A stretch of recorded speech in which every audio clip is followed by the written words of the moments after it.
We bring you this breaking news now, news that is just coming on the ground there. We understand that SABC sources have confirmed that the US, the United States of America, has broken its boycott of the G20 Summit and that they will, in fact, be rejoining the G20.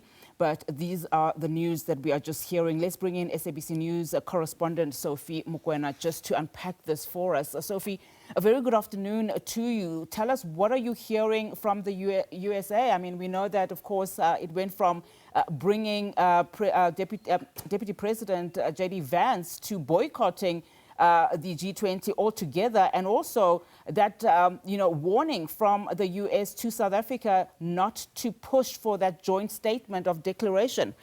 What do you know? Yes, indeed, I can confirm that SABC has reliably learned that the United States of America now wants to participate at the G20 Summit. We are not clear yet in terms of how will this play itself, in terms of how they want this participation to happen, whether they would want to send staff from the embassy. As you know, that the attaché currently is acting ambassador in Pretoria at the highest level. That is the highest level. And therefore, we don't know whether that will be a delegation that will be participating, or perhaps the country is thinking of sending some diplomats from Washington. We look at perhaps the summit starting on Saturday.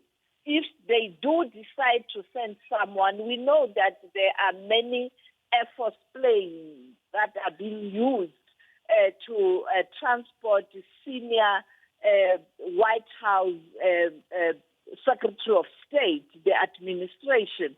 And therefore, we don't know at which level, but it is true now the United States of America is breaking its boycott, because it is a boycott, because remember, President Trump himself indicated that no official from the United States of America will participate at the summit. It wasn't about J.D. Vance, the VP, or himself. It was also related to any official.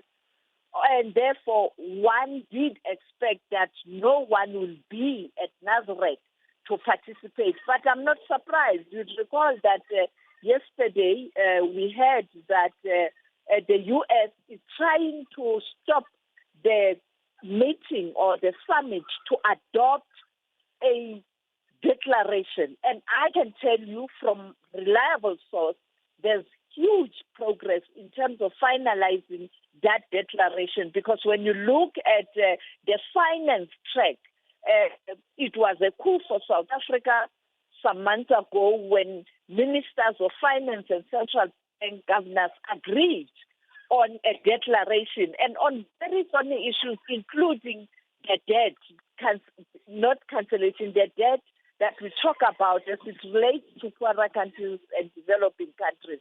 And therefore, when I spoke to Minister of Finance exclusively on Tuesday, he did point out that indeed, from his side, his stream as finance minister, he is just waiting for Minister Ronald Lamola, who deals with hardcore political issues that often derail the summit, so that they can combine the two and come up with a comprehensive declaration that will be signed or that will be adopted by leaders.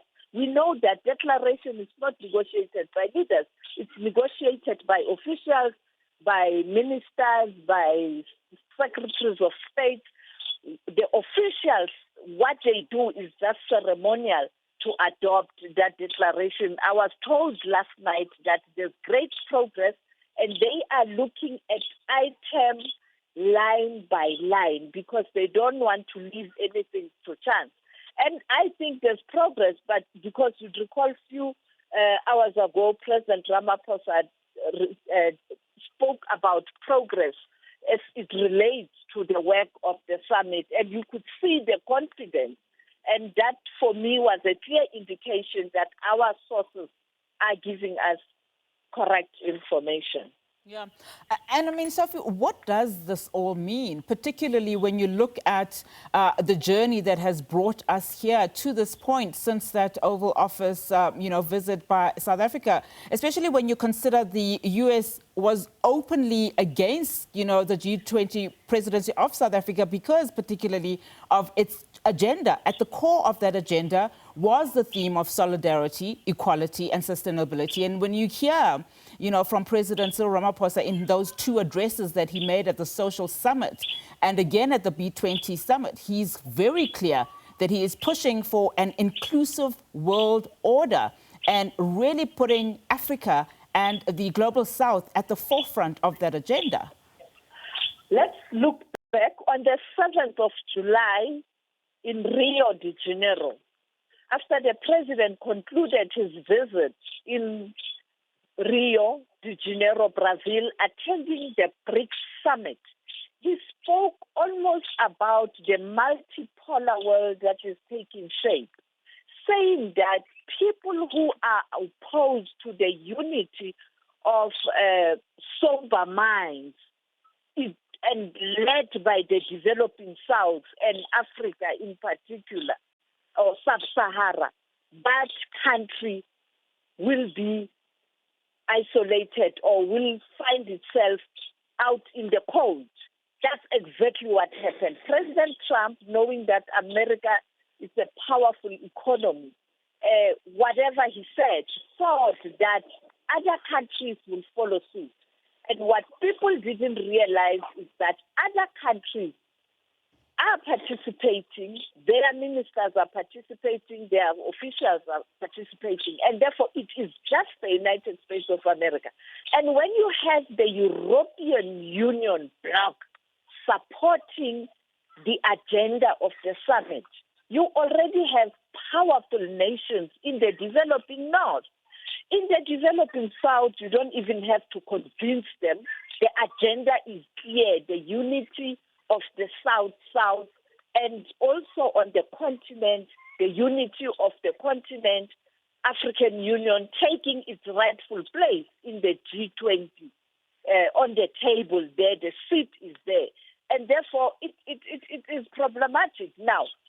But much as we had this news, America can be using, going back to the discussions, to try and derail the discussions and also derail the declaration. And therefore, negotiators or those who are supporting the adoption of the declaration will have to be united and strong. Because you'd recall they requested South Africa not to accept the declaration. That story broke on Tuesday already. And we ran that on our sister show that was Full View, Bonnie was one.